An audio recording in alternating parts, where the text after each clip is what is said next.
Hoje você vai aprender 10 princípios para ser uma pessoa bem-sucedida na vida, segundo o Evangelho, segundo o Espírito de Jesus. Se você colocar em prática todos esses princípios, não tem como você não se tornar uma pessoa bem-sucedida. Primeiro princípio: creia que a sua vida cumpre um propósito divino na Terra. Se você não acreditar que você existe para cumprir um propósito divino na Terra, todo sucesso seu será o anti-sucesso do ponto de vista de Deus. Para que a gente seja bem-sucedido do ponto de vista de Deus, a primeira coisa que vai acontecer é crer que a nossa vida cumpre um propósito divino na Terra. Eu nasci para cumprir um propósito de Deus na Terra. Eu carrego uma semente de divindade. Essa é a minha âncora. É isso que me dá poder para enfrentar a vida, a morte, o contraditório, seja lá o que for. Eu sei que eu existo para cumprir um propósito de Deus na Terra. Mais que isto, você é influenciado pelos genes que herdou dos seus pais. Claro que você é. E é também bastante circunstancializado pelo meio, pelo ambiente no qual você vive. É claro que é. Entretanto, mais forte do que as determinações genéticas ou do que os condicionamentos do meio social no qual você vive é o seu chamado para ser. Você foi criado como um sacramento, como um sacerdote neste universo de Deus. Por isso, você existe e sabe que existe, tem consciência de si. Por isso, encha a sua consciência com esse significado de que você existe com um propósito divino a ser cumprido na Terra. Quando você assumir sua vocação para ser, as outras pessoas vão encontrar você. Eu vou repetir isso. Quando você assumir genuinamente a sua vocação para ser, assumir quem você é em Deus e para Deus, aí as outras pessoas vão começar a encontrar você. Segundo princípio: creia que o seu dia ganha força e energia espiritual quando você ora. Vou repetir. Creia que o seu dia ganha força e ganha energia espiritual quando você é uma pessoa que ora. Quando você abre a porta do dia com oração, quando você tranca as portas da noite com oração, quando você dá um passo depois do outro, submetendo os seus pensamentos a Deus, quando o seu processo de pensar passa a ser um processo de orar, quando você não fica mais pensando entre você e você mesmo. Orar é fazer com que eu tire o chapéu dos meus pensamentos, e o meu pensar viaja em Deus. Ao invés de eu chegar e dizer o que eu vou fazer para pegar esse desgraçado, eu digo: Senhor, tu sabes como eu estou sendo oprimido. Me dá sabedoria, conforme o Evangelho, para que eu saia disso sem que a minha vida se torne uma calamidade no processo. Quem pensa orando encontre o caminho da vereda bem-sucedida diante de Deus sempre, porque não há nenhum pensamento horroroso que sobreviva à franqueza de um orar, que coloca todos os temas da mente diante do Deus, que é amor, verdade, justiça, graça e equidade. Portanto, ore sempre, mesmo nos seus afazeres, no seu cotidiano. Sempre que uma notícia ou informação lhe chegar, entregue-a a Deus. Não saia dando chute em pedras, nem soco em ponta de faca, nem diga eu vou resolver isso no peito e na raça. Entregue a Deus, ore, coloque diante dele, ofereça a Deus os potenciais e as possibilidades de cada fato, de cada ocorrência, de cada percepção ou de cada impressão que lhe venha ao coração. Coloque tudo diante dele. Além disso, pare um pouco todos os dias, ainda que seja só um pouco, e ore e fale com Deus. E você não precisa de um panteão de Pedro, Paulo, Maria, José, Santa Etelvina, ninguém. É você e Jesus. Não tem intermediário, não tem sumo pontífice. O sumo pontífice é Jesus. Fale com Deus. Em Jesus com intimidade, ele autorizou você a chamá-lo de painho, por isto não se sirva de oração de ninguém. Não tem oração mais forte do que a sua, não tem ninguém com mais poder para orar do que você. Ore com sinceridade e os céus e a terra se abalarão. Por isso, ore, ore sempre, leve diante de Deus todas as coisas e mais que isso, dê graças por tudo, e abrace o Senhor no seu coração, mesmo quando você não estiver entendendo os fatos da vida. E mais, quando orar, peça coisas específicas, mas não se esqueça sempre de terminar de modo submisso em geral, sem fixação, dizendo eu quero que tu me des aquilo, eu quero que tu me des isso. Peça as coisas que você queira, mas não se fixe nelas. Termine de um modo geral, dizendo é isso que eu penso, que eu gostaria de ter, ou que seria bom para mim. Mas é o Senhor que sabe. Seja, portanto, feita a tua vontade, assim na terra como no céu. Afinal, você não sabe se o que você quer é o melhor, mas você sabe que o Senhor sabe. Terceiro princípio. Creia que a maior inteligência que Deus lhe deu não é a inteligência intelectual, nem a emocional, mas sim a inteligência mesmo. O coração tem razões que a própria razão desconhece. Usar a cabeça, que é a inteligência intelectual, e saber se relacionar com o próximo e as circunstâncias, que é a inteligência emocional, são realidades importantes e fundamentais, mas ainda não são as realidades essenciais. O que é essencial no mundo da inteligência? É ser um gênio de cabeça? Tem um bocado de gênio insensato. Eu conheço pessoas inteligentíssimas, cuja inteligência é endiabrada. Ou conheço pessoas com uma inteligência emocional enorme, dão nó em pingo d'água, em volta deles fica tudo do jeito que eles querem, mas ainda é manipulação. A verdadeira inteligência do ponto de vista de Deus é aquela que acontece nas essências do Espírito. De fato, o essencial habita os mistérios do Espírito no mundo do coração. Portanto, dê atenção aos seus sonhos noturnos, aos seus sentimentos perceptivos e, sobretudo, internalize a verdade do Evangelho para que o seu pensar não seja fruto do seu filosofar treslocado. Para que a sua inteligência emocional não sucumba aos ambientes das diplomacias e das relações que são apenas convívios de manipulação. O que você precisa é da sabedoria do Evangelho. Para que você aprenda a discernir entre o bem e o mal, para que você escolha veredas simples, não confiando na sua esperteza intelectual e na sua capacidade de gestão emocional, mas fazendo as escolhas da sabedoria e da bondade. Quando você tiver uma impressão, não a despreze de cara, medite, considere, ore, discirna. A resposta pode estar no passado, mas às vezes trata-se de uma intuição profética que Deus deu acerca do dia de hoje. Não despreze as vozes do coração, não despreze os sonhos, não despreze os toques de gente que te ama e que dá toques em você. Guarde essas coisas na alma. Ser inteligente é também guardar no coração um compôser de fatos para ir aprendendo a sabedoria, como diz o Salmo. Ensina-me a contar os meus dias, todos eles, a aprender com cada novo dia, para que eu alcance um coração sábio. Do ponto de vista de Deus, inteligência é sabedoria. O quarto princípio. Creia que quando alguém ama a Deus e ao próximo e respeita a vida, então tudo ganha sincronicidade e ganha conectividade. Se você ama o próximo e respeita os fluxos da vida, se você busca fazer pelo outro o que você quer que o outro faça a você, se você antes de fazer qualquer coisa diz, bom, eu gostaria que isso fosse feito para mim, se é uma coisa que vai lhe incomodar, não faça o outro. Só gosta de incômodo, o tarado, é aquele outro que gosta de fetiche, de apanhar, de ser amarrado. Esse cara não é confiável. Esse cara diz, ai meu Deus, eu gosto de apanhar. Esse aí não serve de referência para mim. Estou falando de gente normal. Gente normal diz o seguinte, qual é o bem que eu quero receber? Como é que eu gosto de ser tratado? Então é como eu gosto de ser tratado que tratarei os outros. Esse é o princípio de todas as coisas que Jesus ensina, e é isso que eu preciso aprender a praticar.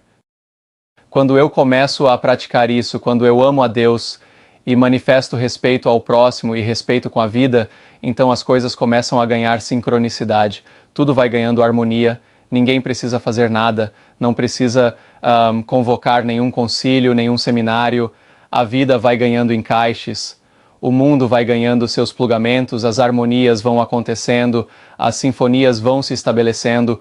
Quando eu canto o canto do amor de Deus, para o próximo e para a vida, é assim, sempre será assim. Isso é apenas uma outra forma de dizer que todas as coisas passarão a contribuir conjuntamente para a sua vida, porque você ama Deus, ama o próximo e respeita a vida.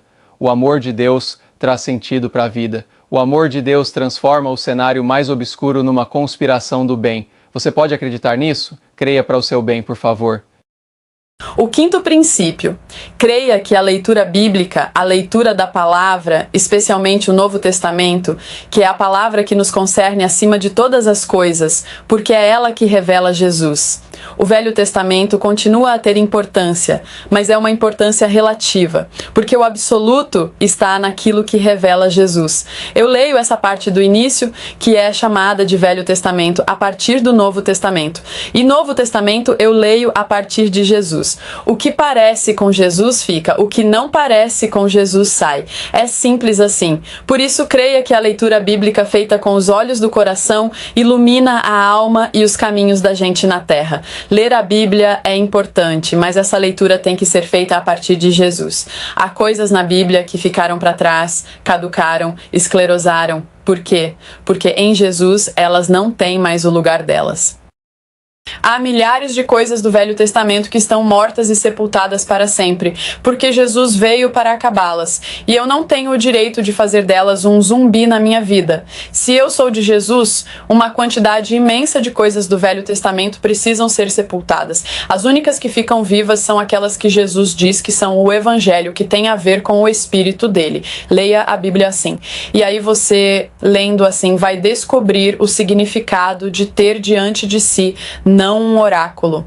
O que você tem diante de si é palavra de Deus para todas as dimensões da vida, para não lhe deixar dúvida a respeito de nada. Vai lhe dar consciência de procedimentos os mais diversos, mesmo num ambiente mais absurdo e mais estapafúrdio. Você vai encontrar sentido, propósito e direção. Vai fortalecer o seu mundo espiritual, porque ninguém que não leia a palavra vai se fortalecer espiritualmente. Só se fortalece espiritualmente quem se encharca do Evangelho. Por isso, leia a palavra como caminho de descoberta e de insights para a sua visão do mundo, de si mesmo e de Deus, e obedeça, porque a palavra é lâmpada para os nossos pés, é luz para os nossos caminhos, é o caminho da vida. O sexto princípio: creia que uma atitude mental positiva tanto é resultado de uma espiritualidade sadia, como também pavimenta o caminho de todo ser humano bem-sucedido. Eu vou repetir: creia que uma atitude mental positiva, não negativa, positiva, que pensa o melhor, que espera o melhor, que projeta o melhor. Essa atitude mental positiva tanto é resultado de uma espiritualidade sadia. Para se ter essa mente positiva, a gente tem que ter uma espiritualidade sadia, fundada em fé, em amor e em confiança. Como também, mais do que isso, essa atitude mental positiva, que é resultado de uma espiritualidade sadia, pavimenta o caminho de todo ser humano bem-sucedido. Qualquer ser humano bem-sucedido terá que trilhar essa vereda assim. Do contrário, ele pode ganhar bilhões e continuará a ser um miserável desgraçado. Ele pode construir a torre mais alta da Terra. De fato, ele está cavando proporcionalmente um buraco equivalente para a sua própria alma. Porque só encontra caminho de vida na existência aquele que olha para a vida com uma atitude mental positiva. Essa atitude mental positiva tem que ser fruto de uma espiritualidade baseada em amor. E essa atitude baseada em amor pavimenta o caminho de todo ser humano bem-sucedido. E eu costumo dizer que mesmo ateus positivos se dão melhor na vida do que ateus negativos. Vou repetir: até ateus positivos se dão melhor na vida do que ateus negativos. O mesmo princípio se aplica a qualquer ser humano. E se você se enche de fé, aí é que você se torna absolutamente bem-sucedido, porque quem garante é o Senhor, que diz: o meu justo viverá pela fé. O sétimo princípio: creia que generosidade e dadivosidade são forças espirituais poderosas que atraem para quem as pratica as melhores oportunidades e possibilidades da vida.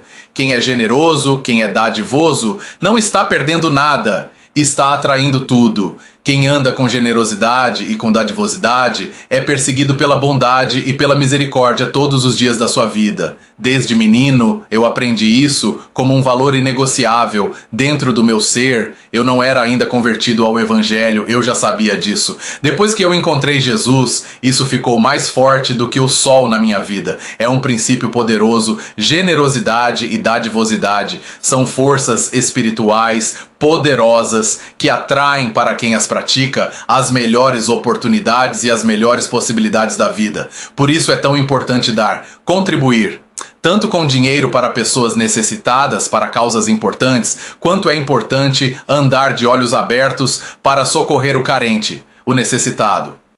É absolutamente essencial dividir o que a gente tem com os outros. Quem faz isso não está se empobrecendo, quem faz isso está adquirindo força, poder espiritual e tem mais. Quem age assim é perseguido pela bondade, pela misericórdia e pela dadivosidade. Eu não estou falando isso porque eu li em algum livro. Eu criei na palavra e está inscrito no meu coração. Os rastros dos meus pés praticam isto na terra há quase 40 anos e eu estou dando testemunho a você de que não ando atrás de nada. As coisas correm atrás de mim e correrão atrás de mim enquanto meu coração for generoso, dadivoso, em misericórdia e em sinceridade. Essa é a promessa do meu pastor. Se ele é o meu pastor, nada me faltará. E a bondade e a misericórdia hão de correr atrás de mim todos os dias da minha vida. É por isso que eu não ando atrás de nada e tudo de bom corre atrás de mim em nome de Jesus.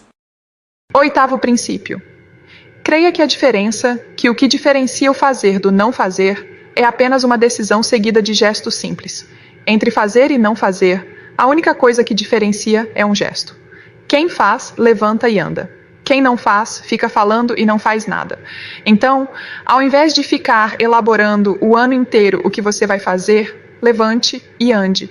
Nunca adie o início de qualquer coisa na qual você acredita, se a oportunidade se apresentar e seu coração responder com paz e fé. O gesto necessário, tanto para se levantar da cama quanto para levantar a cama, é um só: colocar-se de pé. Daí Jesus ter dito: levanta, toma o teu leito e anda. O 9º princípio. Creia que a melhor composição de imagem exterior e de virtude interior para um cristão ou um discípulo de Jesus é aquela que combina a simplicidade dos pombos, que é a imagem exterior, com a prudência das serpentes, que é a virtude interior. Sendo assim, seja astuto por dentro e simples por fora. Sempre dá certo e protege a vida. 10º princípio. Creia que a maior bênção de possuir uma consciência é poder usá-la para autoexaminar-se todos os dias. Eu vou repetir a você. A maior bênção de você possuir uma consciência é poder usar essa consciência para todo dia fazer autoexame. O que adianta ter uma consciência que não é usada para autoexame? Consciência que é usada só para julgar o outro faz de você um diabo. A minha consciência me foi dada para eu me julgar, para eu me discernir, para eu me examinar. Por isso, preste atenção nisto. Creia que a maior bênção de possuir uma consciência é poder usá-la para autoexaminar-se todos os dias. Quem se autoexamina resiste melhor às críticas, pois se utiliza delas para diminuir seus próprios equívocos e se mostra imune a elas quando a consciência o convence de estar fazendo aquilo que é certo. Autoexame é o que faz a diferença entre aqueles que vivem para preservar a sua imagem e a reputação em relação àqueles que vivem para o que é verdadeiro e o que é real. Faça isto e você vai ver como não tem jeito de a sua vida não ser bem-sucedida. Faça isso enchendo o seu coração do Evangelho todos os dias. Faça isso pensando num processo que faz os seus pensamentos viajarem em Deus e por Deus todos os dias. Busque paz e harmonia e a vida se harmonizará à sua volta. Seja misericordioso, dadivoso e generoso, e a bondade e a misericórdia lhe perseguirão. Não se jacte da sua inteligência intelectual nem emocional. Busque, antes disso, sabedoria simples para a vida. E você vai ver a sinfonia do amor de Deus começar a tocar. Mesmo nos dias mais difíceis, você vai ver que de todas as calamidades brotam adubos para as melhores sementes. Quando o coração da gente mantém essa atitude, mantém esse espírito, que esses princípios não fiquem apenas na sua cabeça, que eles sejam drenados e minem para dentro do seu coração e criem um guarani de água potável no seu inconsciente. Que Deus abençoe você.